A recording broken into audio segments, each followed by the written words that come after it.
Welcome back to the deep dive. I have to admit, the documents we were looking at today, they actually made me a little uncomfortable. Uncomfortable. How so? Well, usually when we talk about how the world works, how laws get passed, how products get on shelves, how society changes, we have this very comforting idea in our heads. Mhm. We think it's about consensus. We think it's about the majority. Democracy, right? 51% wins. The will of the people. That is the standard model, yes. Hmm. The wisdom of crowds, we like to believe that the world reflects the average person. Exactly. But the research we have today, it completely shreds that idea. It argues that the world isn't run by the majority at all. It's run by a tiny, stubborn, sometimes intolerant minority. Right. And once you see the math behind this, and it is math, not just opinion, you start seeing it everywhere. It's a concept called the minority rule. It's a fascinating, and you're right, unsettling concept. Yeah. It suggests that the tail wags the dog much, much more often than we think. It comes from the study of complex systems. Complex systems. Right. And it suggests that if you really want to understand the future, you shouldn't be looking at what the 99% are doing. You should be looking at the 1% who are absolutely fundamentally refusing to compromise. Right. Okay, and before we get into the heavy theory, because we have some physics and something called renormalization groups to get through, I want to start with something small, something really mundane. I want to talk about a carton of lemonade. The Simply Lemonade example from the source. This is the perfect entry point. It really is. So I want you to just picture this. You're at a barbecue. It's summer in New England. You've got the burgers on the grill, the hot dogs, the coolers full of ice. A classic scene. And the author of our main source material is there. He's hosting a friend who keeps strict kosher dietary laws. Which, for a host, usually means things are about to get complicated. You start worrying about every single ingredient. Exactly. If you've ever hosted a dinner party for people with any strict diet, whether it's kosher, halal, vegan, gluten-free, you know the drill. You're running around checking labels. You're worried you're going to accidentally offend someone or, make them sick. Right, the anxiety is real. So the author hands this friend a glass of store-bought lemonade, just standard yellow sugary lemonade from the grocery store. And he's kind of bracing himself for the rejection. He fully expects the friend to say, sorry, I can't drink this. I don't know if it's kosher. He expects the no, but the friend just takes the glass and drinks it. No hesitation, no questions asked. And then someone else at the party, another kosher observer, casually says, oh, don't worry about the drinks. Around here, almost everything in the carton is kosher. And that's the moment, the click, the realization. Yeah, they grab the carton, they turn it over, look at the fine print on the back, and there it is, a tiny little symbol, a U inside a circle. The symbol for the Orthodox Union. It means that lemonade is certified kosher. And here is the thing that just blew my mind, and I think it's the hook for this whole deep dive. That symbol has probably been on every carton of lemonade I've bought for the last 20 years, and I never ever noticed it. I am not kosher, I don't look for it, but I have been drinking kosher lemonade my entire adult life without knowing it. You were behaving like a kosher eater, effectively, without even making a choice. I was. And the author compares this to that character in the French play Molière's The Bourgeois Gentleman, who discovers he's been speaking prose his whole life without knowing what prose was. Chuckles. Right. I've been complying with a religious dietary law that I don't even belong to, and that leads to the really big question. The Jewish population in the U.S. that keeps strict kosher is small. The source says it's something like 0.3%. Less than half of 1%. It's a tiny fraction. So how on earth does 0.3% of the population decide what goes into the lemonade for the other 99.7%? In a democracy, or even in a brutal capitalist market, that makes no sense. It seems backwards. The 99% should dictate the product. Why is the tail wagging the dog here? Well, if you follow standard economic theory, yes, you would expect companies to just cater to the big majority. But we aren't dealing with a simple linear system here. We are dealing with a complex system. And in complex systems, the rules of the game change completely. Okay, complex systems. We hear that term a lot. What does it actually mean in this context? It just means the whole behaves differently than the parts. The classic analogy is the ant colony. Ah, okay. If you pick up a single ant and study it under a microscope, you can learn everything about its biology, its anatomy, its chemistry. But that single ant will tell you nothing, absolutely nothing, about how the colony builds a bridge or finds food or goes to war. Right, because the colony has a collective intelligence, a behavior that the single ant doesn't even know it's a part of. Exactly. You can't just sum up the ants. You have to look at the interactions between them. And in human systems, these interactions very often follow this rule of the stubborn minority. The stubborn minority. And the shocking statistic from our source material is that it only takes a minutely small level, I mean, say 3 or 4% of the total population, to force the entire population to submit their preferences. 3 or 4%, that seems incredibly low. I mean, if 4% of people want to paint the White House purple, we don't paint the White House purple. Well, it depends on how much they want it, and more importantly, how much the other 96% don't want it. Okay. And this is where we have to get into the mechanics of it, because my first instinct is like yours. This is just companies being lazy, or this is just a fluke. But the source claims there is a hard mathematical rule at play here. So let's get into the gears of this. How does it actually work? This brings us to section 1, the mechanics of asymmetry. And that key word there is asymmetry. This is the most critical concept to grasp if you want to understand how the minority wins. Asymmetry usually means things aren't balanced right. One side is heavier or has different rules than the other. Correct. In this case, it's an asymmetry of preference versus intolerance. You have two groups of people. Let's stick with the lemonade. Group A is the majority people like you and me. We are flexible. Meaning, I like lemonade. If it's kosher, I'll drink it. If it's not kosher, I'll still drink it. I just want lemonade. I don't have a hard and fast rule against non-kosher food. Exactly. You have a preference maybe, but you don't have a ban. You are flexible. Now look at Group B, the kosher eaters. They are what the source calls the intransigent agent. Intransigent, that's a polite way of saying stubborn as a mule. Tickle. In a system sense, yes, it means they will not budge. A kosher eater will never drink non-kosher lemonade. It is a hard constraint. There is no amount of marketing or price discounting that will change that fundamental rule. Okay, so we have a flexible majority and a stubborn minority. I get that. But I'm still stuck on why the stubborn minority wins. Why doesn't the lemonade company just say, look, you guys are 0.3% of our market. It's not worth the hassle or the cost to certify our factory. Go squeeze your own lemons. That seems like the logical business decision. It seems that way on the surface, but you have to run the numbers from the perspective of the company's operations manager. Yeah. Imagine you are that person at Simply Lemonade. You have a choice. Okay. Option 1, you make two versions of your product. Version A is regular for the 99.7%. Version B is kosher for the tiny 0.3%. Right. 2 product lines. If you do that, you need 2 distinct supply chains. You need to keep the ingredients separate. You need to separate the inventory in the warehouse. You need different labels, different barcodes. You have to make sure the trucks don't mix them up. You have to track 2 SKUs in every grocery store database in the country. It sounds like a logistical nightmare. Complexity is cost. If I have to stop the production line to switch VATs or labels, I'm losing money. Precisely. That is a huge, expensive headache. Now look at option 2.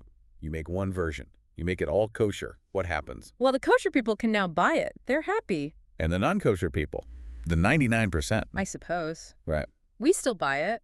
It doesn't make a difference to us. Exactly. You don't care. I don't care. The cost to you of drinking kosher lemonade is 0. It tastes the same. It costs the same. Just lemonade.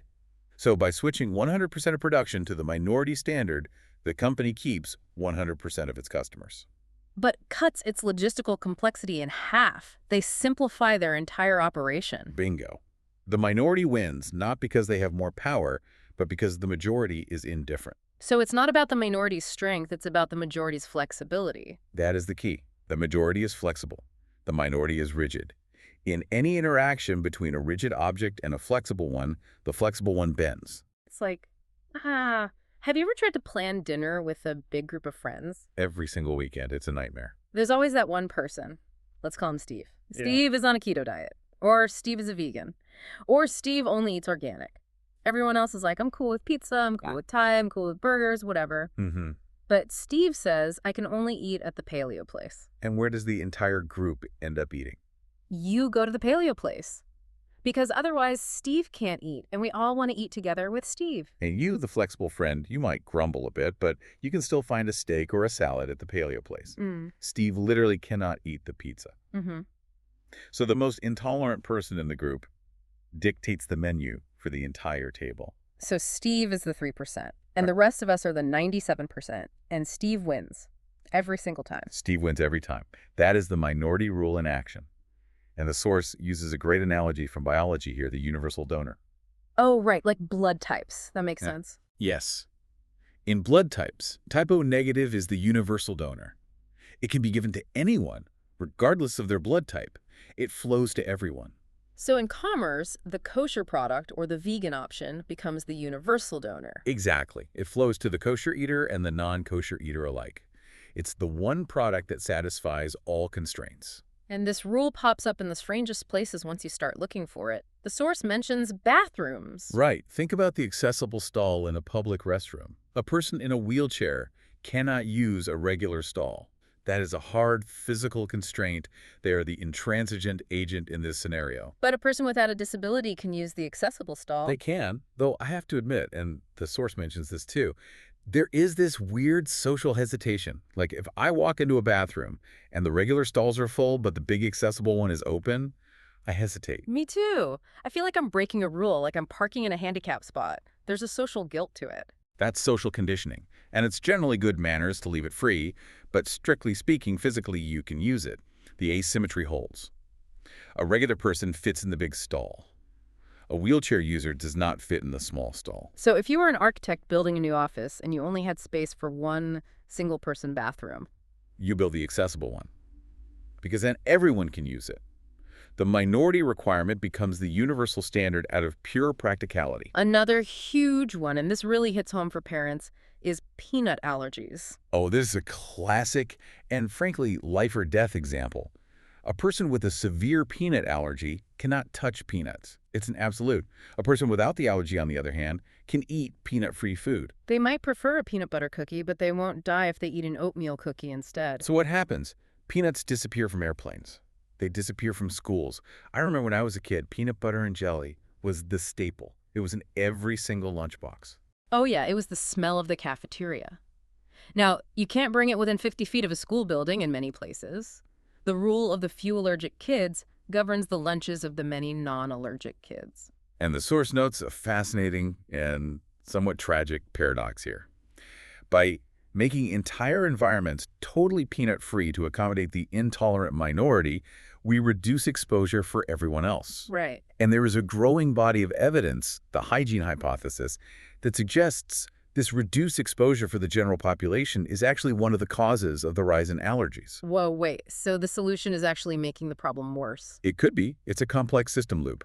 By accommodating the allergy, we might be creating more people with the allergy, which then requires more accommodation. The minority rule in this case might be self-reinforcing. That is absolutely mind-bending. The solution creates more of the problem. It's a perfect example of an unforeseen consequence in a complex system. Okay, let's move to a more mischievous example. The source talks about a prank the author pulled involving smoking sections. This really illustrates the social pressure side of the rule. Yes, this was back when restaurants still had smoking and non-smoking sections, a concept that seems ancient now. It does. The author was with a visitor from Europe, the restaurant was crowded, and the only table available was in the smoking section. Now, strictly speaking, a non-smoker can sit in a smoking section. It's unpleasant, you smell like an ashtray later, but it's physically possible. A smoker, however, felt they could not sit in a non-smoking section because they couldn't smoke there. So the asymmetry exists, the non-smoker is flexible, the smoker is rigid. But the author flipped it. He decided to play a prank and told his European friend that because they were sitting in the smoking section, they were required to buy cigarettes, He told him you have to hold a cigarette to sit here, like it was a ticket for entry. basically. Yeah. And the friend, not knowing the local customs, just complied. He went and bought a pack of cigarettes. It just shows how susceptible the flexible majority is to rules that appear to be rigid. Wow. If you present a rule with enough confidence, this is the smoking section, you must smoke. The flexible agent, who doesn't have a strong counter rule, just goes along with it. It's the Steve rule again. If Steve says we have to eat paleo, we just assume it's a law of nature and follow him to the restaurant. We don't question it. Precisely. We assume the person with the strict rule knows what they're talking about. Okay, so I get the dinner table, I get the lemonade factory. Those are single interactions. But the source material takes a huge leap here. It says this same rule, this same mechanic, explains how a tiny group can change the culture of an entire country. Yes. This is where we move from a simple one-on-one asymmetry to something called the renormalization group. Which sounds like something straight out of a physics textbook. It is. It comes from statistical physics. Mm. It's a mathematical tool used to explain how magnets work at a large scale, or how phase transitions happen, like water turning into ice. But don't let the name scare you. It's actually a pretty intuitive way of understanding how small becomes big. Okay, walk me through it, because the source has this diagram, figure 2, which looks like a grid. Yeah. You have boxes inside of boxes. Right, imagine a large square that represents the whole country. Now divide that square into 4 smaller squares and divide each of those into 4 smaller ones. Keep going, zooming in until you get down to the tiniest little box, a fractal. Okay, I've got the grid in my head. What's in the tiniest box? A family. Let's say a family of 4. This is the micro level. Now let's apply our Steve rule, our intransigent minority rule, to this single family. Let's say the daughter in this family is dead set against GMOs, genetically modified organisms. Okay. She is the intransigent minority of 1 within that family. So she's 25% of the family unit. Exactly. Now, does the mom cook 2 separate dinners every night? 1 non-GMO meal for the daughter and 1 regular meal for everyone else. Maybe for a week, but eventually, no way. It's too much work, too much planning. Mom just starts buying the non-GMO pasta and non-GMO chicken for everyone. It's just easier. Exactly. Yeah. The asymmetry of labor kicks in. So at the family level, the minority of 1 has now renormalized the group. The whole family is now, for all practical purposes, a non-GMO family. That little box in our grid has now flipped to the non-GMO state. Okay, so we have one box flipped. Now we zoom out 1 level to the social level. This family goes to a neighborhood block party. There are 3 other families there, so 16 people total. But the host of the party knows the Smith family only eats non-GMO. And I see where this is going. The host isn't going to grill 2 separate sets of burgers on 2 separate parts of the grill. They don't want to risk the Smith daughter getting sick or making a scene or feeling left out. So what's the host do? They just buy non-GMO meat for the whole party. Yeah. It's the path of least resistance. Right. Now look what happened. The minority was just 1 person out of 4 in 1 family. But now, that 1 person's rule has dictated the menu for 16 people. The percentage of actual stubborn people is dropping, but their influence is spreading outwards. It's scaling up. And then it hits the store. That's step 3, the retail level. Hmm. The local grocer, let's call him Dave. Dave notices that whenever there's a block party or a church event or a school picnic, people are specifically asking for non-GMO hot dogs. Or maybe the non-GMO stuff just sells out faster and the other stuff sits there on the shelf nearing its expiration date. Right. Dave is looking at his shelf space. Right. And for a grocer, shelf space is money. He's thinking, why am I stocking these 2 different brands of cornflakes? The non-GMO one sells to everyone, the regular one only sells to some people, and I sometimes have to throw it out. So to simplify his inventory and reduce waste, he just cuts the regular one. Now his entire cornflake section is non-GMO. And then the wholesaler who supplies Dave's store sees the order. He's only ordering the non-GMO version now. So the wholesaler adjusts his stock, and it climbs all the way up the chain to the distributor to the manufacturer. It's like an infection, but a logical economic infection. It's a cascade. And the math behind renormalization shows that you don't need 51% of the families to start this cascade. You just need enough of them distributed in the right way to trigger these little tipping points at every level of the scale. And the source suggests that once the stubborn minority hits about 3 or 4% of the total population, the system just flips. The whole grid changes color. The entire country's food supply can shift, not because the majority demanded it, but because a persistent, intransigent, and well-distributed minority refused to accept the alternative. That is actually kind of terrifying. It means a very small group can hijack the whole system just by being annoying enough. Annoying is one word. Committed is another. Intolerant is the one the author uses. But yes, it completely challenges the idea that society reflects the average person. Society reflects the most stubborn person. But wait, there has to be a limit to this. If all the stubborn non-GMO people live in one town, say Boulder, Colorado, does that really change the food supply in Texas? Excellent question. That's a critical factor. The source calls this the spatial constraint. Geography matters immensely. I can't imagine if all the non-GMO eaters lived in a single commune in Vermont, the grocer in Dallas would care at all. Exactly. If the minority lives in a ghetto, and the source uses that term in the technical sense of a secluded, separate economy, then the rule doesn't spread. The infection is contained. It can't renormalize the next level up. So for the minority to win, they have to be everywhere, mixed in. Think of it like making soup. If you dump a spoonful of salt into a big pot of soup, but it stays in a hard, undissolved clump at the bottom, The soup isn't salty. The salt is isolated. Right, you'd get one horribly salty bite and the rest would be bland. But if you stir the soup, if you distribute that salt evenly throughout the pot, suddenly the entire pot tastes salty, even though the salt is only a tiny percentage of the total volume. So the intransigent minority works best when they are the salt stirred into the general population. They have to be in every neighborhood, every workplace. Exactly. They need to be mixed in. If every neighborhood has one Steve, then every neighborhood barbecue changes its menu. If all the Steves live on an island by themselves, the rest of us just keep eating pizza. That explains so much about why some cultural trends spread like wildfire and others just stay isolated in subcultures. It's all about the mixing. And this brings us to a major conflict in the modern world, specifically in industry. Section 3, Industry, Technology, and the Veto. We touched on GMOs, but the source really tears into big ag, the big agricultural companies like Monsanto. It does. The source, and this is a direct quote, calls them idiots. It's not often you get that kind of directness in an economic paper. Why are they idiots? They have billions of dollars, armies of lawyers and lobbyists. The author's point is that for all their money and power, they fundamentally misunderstood the nature of the battlefield. Big ag companies spent hundreds of millions of dollars on lobbying and PR campaigns to convince the majority of people that GMOs are safe. Which seems logical. That's how elections work. If I can get 51% of people to agree with me, I win. But markets aren't elections. That's the critical mistake. As we just learned from renormalization, the intransigent minority drives the system. The source says they needed to understand asymmetry.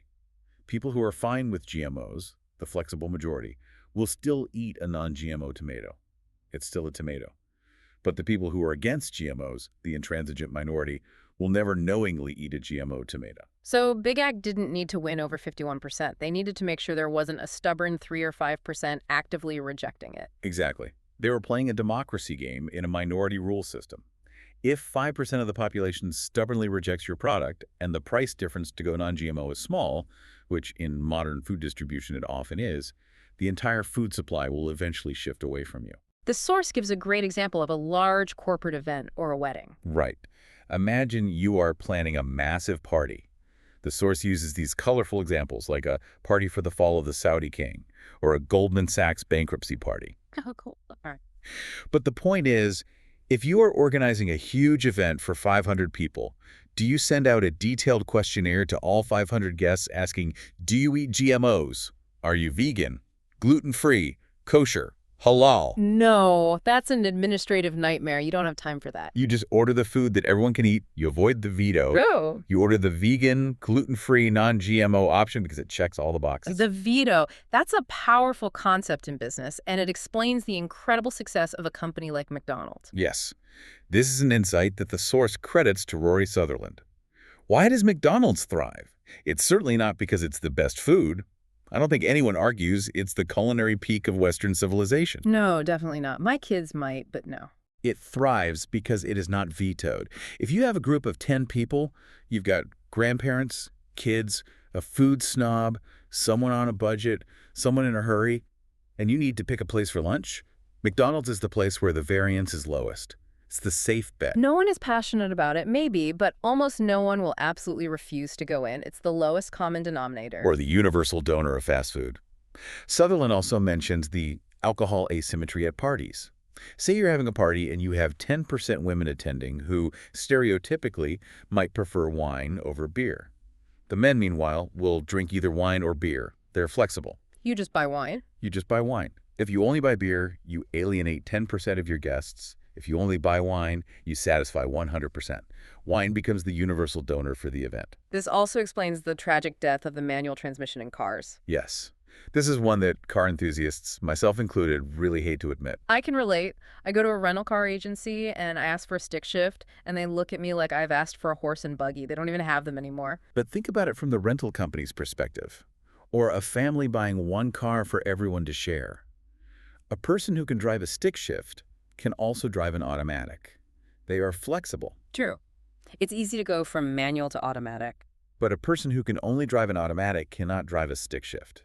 They are intransigent due to a lack of skill. They literally can't get the car out of the parking lot. So if a family shares a car, or a rental car company buys a fleet of 1,000 cars, They buy automatics. because it's the only option that 100% of their potential customers or family members can operate.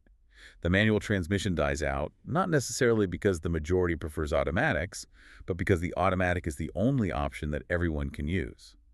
The lowest skill level dictates the technology for the entire market. This is fascinating because it totally reframes how we think about progress. We often think things change because we all collectively decided it was a better idea, but often things change because a small group couldn't or wouldn't do the other thing. Precisely. The least capable or most intolerant drives the standard for all of us. Now, I want to take a hard left turn here. We've talked about food and cars and bathrooms, but the source material applies this exact same rule to something much more fundamental: language. This is section 4. The lingua franca effect. This is one of my favorite parts of this whole deep dive. The scenario the source lays out is a business meeting in Germany.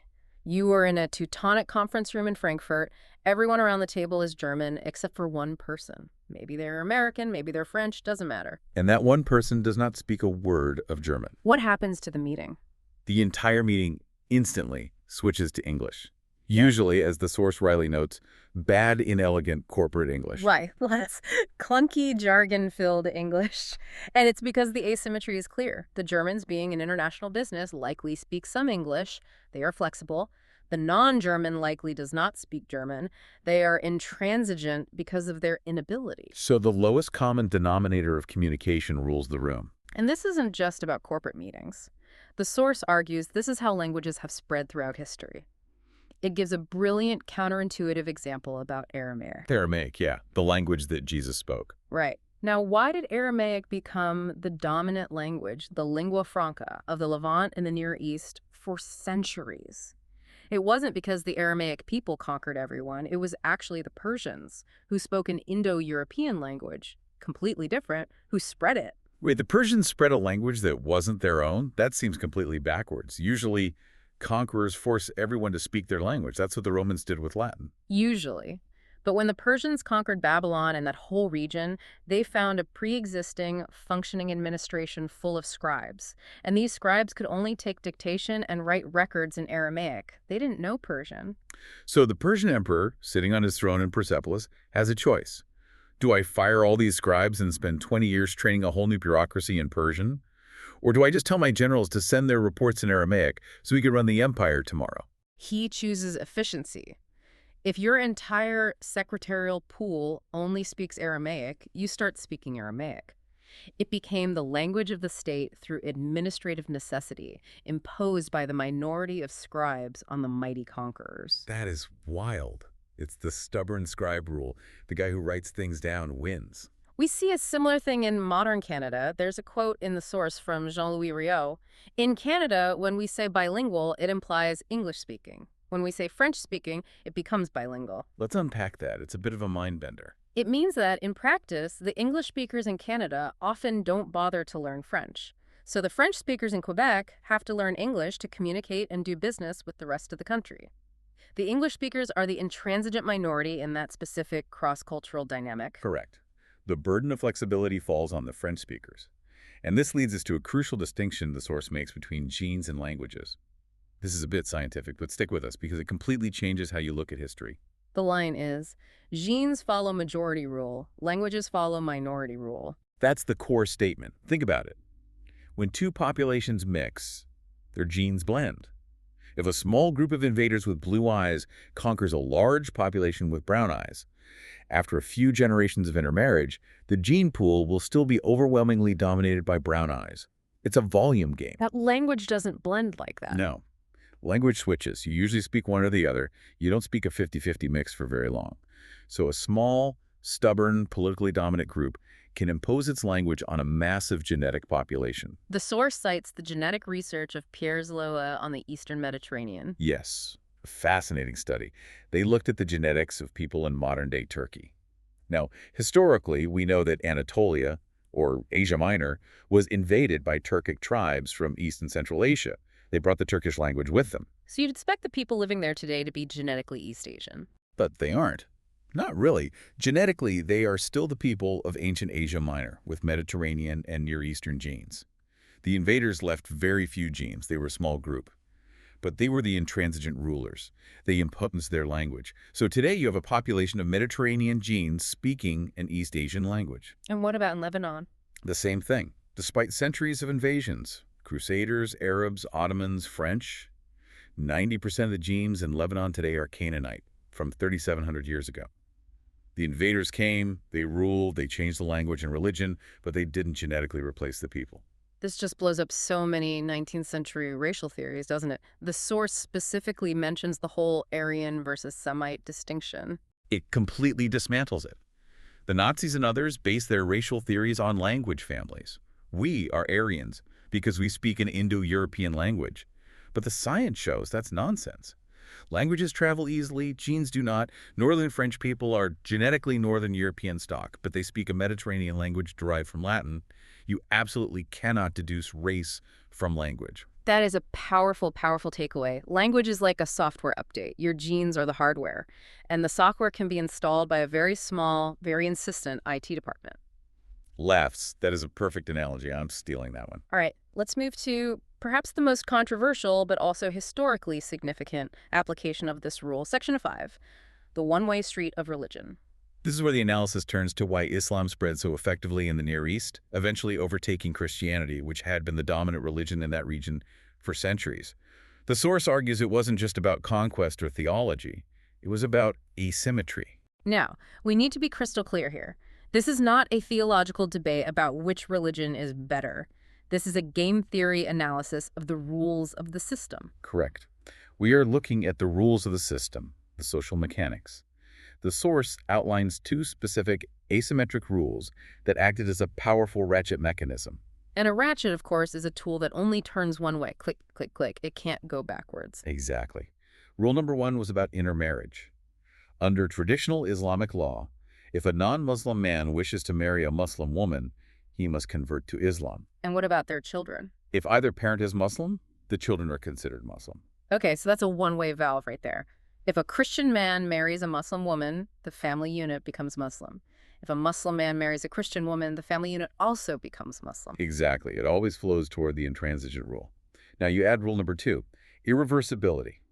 Apostasy, the act of leaving the faith, is considered a major crime in traditional Islamic jurisprudence, historically punishable by the severest penalties. So once you are in, you stay in. Once a family line converts, it stays converted. It's like a lobster trap. It's designed to be easy to get into, but very, very hard to get out of. Now compare this to the rules of other religions in the same area. Judaism, for instance, traditionally has a mother rule. You are Jewish if your mother is Jewish. And historically, it hasn't been a proselytizing faith. It's tribal. This structure makes it very hard for outsiders to enter. It limits growth. Or you look at the Gnostic faiths mentioned in the source, the Druze or the Yazidi. They often have even stricter rules requiring both parents to be of the faith. That is a recipe for demographic decline. If you marry outside the faith, you and your children are out. It's a closed system that can only shrink. So Islam, from a systems perspective, had the perfect algorithm for growth. You have a stubborn minority with these asymmetric rules, mixing with a flexible majority Christians who, for social or economic or marital reasons, could convert. And over time, the minority inevitably becomes the majority. The source mentions running a simulation.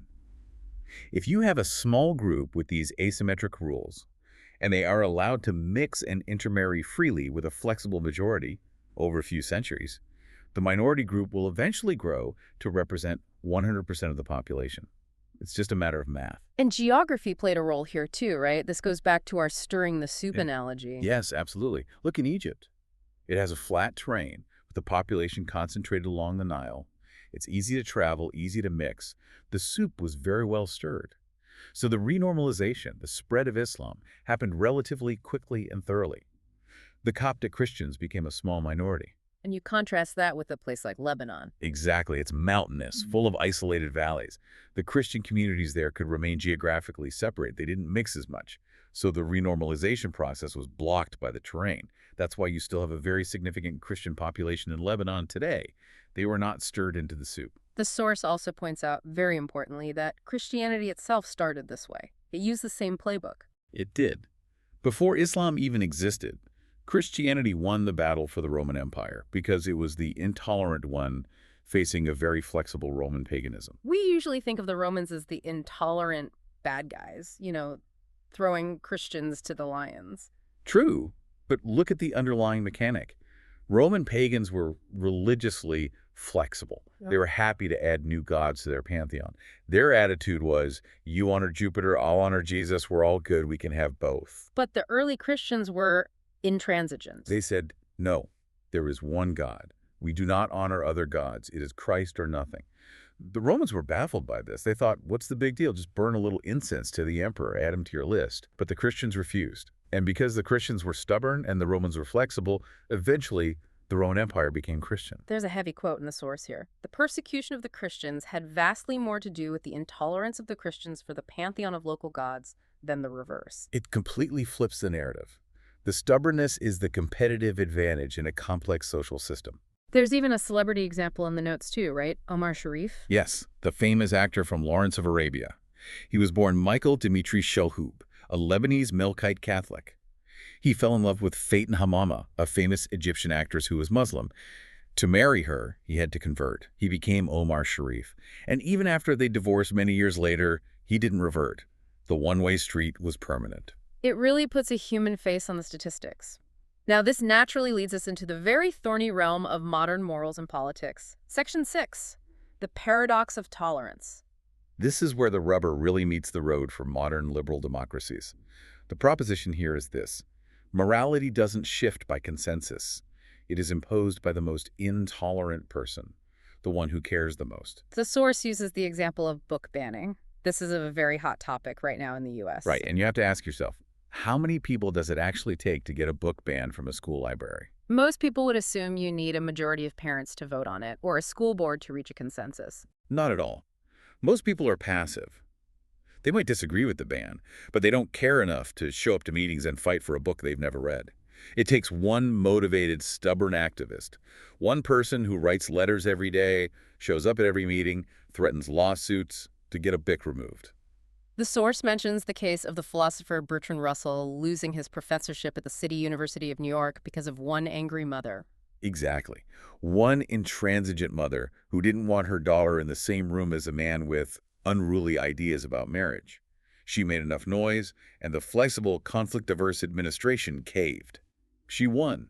The majority didn't care enough to defend him. This connects back to the Islamic legal concept of halal and haram. Yes. In Arabic, haram means forbidden or illegal. It's a binary concept. You don't sort of steal or sort of kill. It is absolutely forbidden. When you have a moral rule that is absolute and a group that adheres to it strictly, they can impose that morality on a society that is flexible or relativistic about its values. And this leads to what the source calls a silver rule violation. The quote is, "The West is committing suicide by using Western principles of tolerance to treat intolerant groups." This is the core of the Popper-Gödel paradox. Both the philosopher Karl Popper and the mathematician Kurt Gödel independently identified this fatal flaw in democracy. What is the flaw? Because we're raised to think of tolerance as the ultimate virtue. The question is this: should a tolerant society be intolerant of intolerance? It sounds like a riddle, but I see the problem. If we are tolerant of everything, then by definition we have to be tolerant of people who want to destroy tolerance itself. Exactly. And Karl Popper concluded that if you extend unlimited tolerance even to those who are themselves intolerant, the tolerant will be destroyed and tolerance with them. The intolerant faction will use the tools of the open society to eventually seize power and then shut it down. So the source argues that for a free society to survive, it must be intolerant of intolerance. We cannot, for instance, use freedom of speech to protect a group whose stated goal is to abolish freedom of speech for everyone else. That is the argument. It's a survival mechanism. If you don't have that intolerance of intolerance, the minority rule dictates that the most extreme, most rigid faction will eventually take over the system. We see this playing out in politics, too, the intransigent voter model. Gallam's model of voting, yes. Think about an extreme wing of any political party, left or right, it doesn't matter.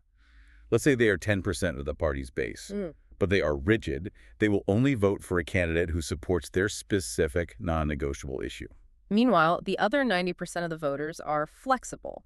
They might prefer a more moderate candidate, but at the end of the day, they just want their party to win, so they'll vote for whoever the nominee is. So who gets the nomination? The candidate who panders to the 10% extreme. because the 10% will never vote for a centrist, but the centrist voters will grudgingly vote for the extreme candidate just to beat the other party. So the tail wags the electoral dog. The 10% steers the entire ship. And this is a powerful explanation for why political polarization happens. You don't need the whole country to become extreme. You just need a small, stubborn, vocal minority on either side to force their parties to the edges, while the flexible middle gets dragged along.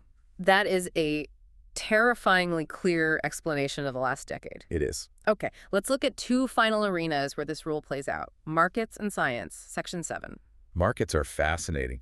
We often hear phrases like the market decided or the market reflects all available information, but the source argues that's not quite right. The market price isn't set by the average participant. It's set by the most motivated seller or buyer at any given moment. The example given is the 2008 financial crash and the French bank Société Générale. Yes. A rogue trader named Jerome Kerfiel had built up a huge hidden position. When the bank finally found out, they panicked. They had to sell immediately to unwind the position. They were intransigent sellers. They had no choice and no flexibility on timing. And their sell order was about $50 billion, which sounds enormous, but in a global market of 30 trillion, it's tiny, less than 0.2%. But that tiny 0.2% caused a 10% drop in the global market. Why? Because they were stubborn. They just kept hitting the sell button at any price until the price collapsed. They were the most motivated actor. The analogy from the source is the movie theater with a small door. I love this analogy. It's so perfect. The size of the theater, the total market capitalization, doesn't matter. What matters is the size of the door when someone shouts, "Fire!" Right. If everyone tries to get out at once and the door is small, you get a stampede, the price collapses. Yeah. The stubborn few who must get out right now dictate the chaos for everyone inside. And finally, science. We like to think of science as this noble democratic pursuit of truth, with scientists working together. But science is arguably the most intolerant system of all. Yeah. And in this case, that's a very good thing. How so? Science does not work by consensus. You don't get all the world's physicists in a room to vote on whether gravity exists. As philosophers of science like Richard Feynman and Karl Popper pointed out, science works by falsification. It only takes one single repeatable experiment to prove an entire theory wrong. Exactly. You can have 1,000 scientists who have spent their entire careers publishing papers based on the theory that all swans are white. It takes one scientist with a photograph of one black swan to prove them all wrong. The minority view of the truth wins instantly and totally if it has the evidence. So if science were a democracy where the majority opinion rules, we'd still be in the Middle Ages. We absolutely would be. Einstein was a minority of one. He was a patent clerk challenging Newton. If he had to wait for the majority of physicists in 1905 to agree with him before his papers were taken seriously, we'd never have relativity. He was intransigent with the truth. So in science, intolerance for error is the very engine of progress. Precisely. It is the one domain where the stubborn minority is supposed to win. This brings us to the end, and to what the source calls the Alexander principle. Alexander the Great. He supposedly said, "It is preferable to have an army of sheep led by a lion than an army of lions led by a sheep." The lion is the intransigent minority. It represents the focus, the will, the stubbornness that can lead a flexible majority. The source also mentions Hannibal. He terrorized the mighty Roman Republic for years with a tiny army of mercenaries. Why? Because he was a lion. He was stubborn. The source says he had soul in the game. And Margaret Mead's famous quote ties this all together so perfectly. Never doubt that a small group of thoughtful, committed citizens can change the world. Indeed, it is the only thing that ever has. We usually hear that quote and think of it as an inspiring poster on a classroom wall. But after this deep dive, it takes on a much more mechanical, almost inevitable meaning. It's not just an inspiring thought. It might actually be the laws of physics applied to human society. Society doesn't evolve via committees. It doesn't evolve via polling or focus groups or tea and cucumber sandwiches, as the source puts it. No. It evolves because a small number of people, 3%, 5%, decide that things must be a certain way, and they refuse to budge. They have skin in the game, they have soul in the game, and the flexible majority eventually just follows along. So here is the final thought for you, the listener. The next time you pick up a package at the grocery store and see a label, or you see a new policy change at your office, or you watch a political movement sweep the country, ask yourself, did the majority actually want this? Or is this the work of a stubborn, intransigent 3%? And perhaps more importantly, look in the mirror. In your own life, in your own community, are you the flexible majority just drifting along with the current? Or are you part of the intransigent minority that is actually steering the ship? That's something to chew on. Thanks for Deep with us. We'll see you next time.